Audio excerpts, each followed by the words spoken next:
తర్వాత మాట్లాడదాం, తర్వాత పెంచుదాం. ఎవడప్ప మొగుడు సొమ్ము మీరు పెంచుతున్నారని మేము అడుగుతా ఉన్నాం.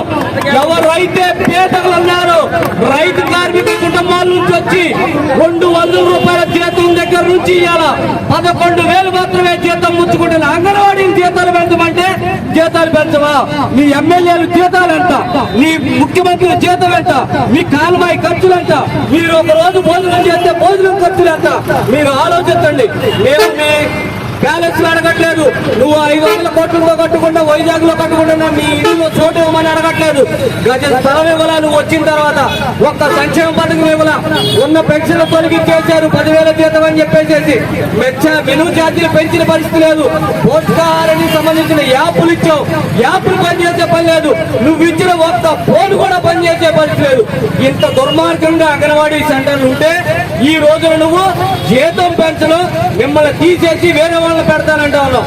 నీకు దమ్ము ధైర్యం ఉంటే ఒకేసారి 1,07,000 మందిని తొలగించి వేరే వాళ్ళ పెట్టి నడిపించి చూడాలని మేము అడుగుతా ఉన్నాం.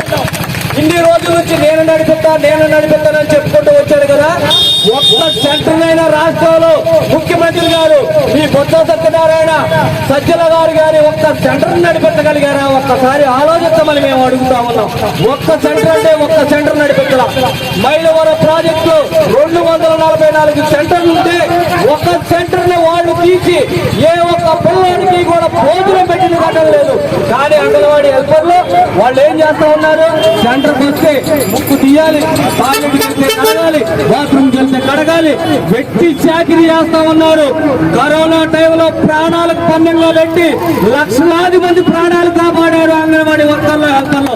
ముఖ్యమంత్రి గారు ప్రేమతో అడుగుతా ఉన్నాం, జగనన్నకు చెబుదామని సంతకాల సేకరణ పెట్టాం. ఈ సందర్భంగా మిమ్మల్ని ఒకటే అడుగుతా ఉన్నాం, తక్షణమే మా వర్గాల సమస్య పరిష్కరించండి, లేదంటే మాత్రం ఖచ్చితంగా మీ ప్యాలెస్ లో అంగన్వాడీ వర్కర్లు, హెల్పర్లు అడుగు పెడతారని మేము ఈ సందర్భంగా తెలియజేస్తా ఉన్నాం.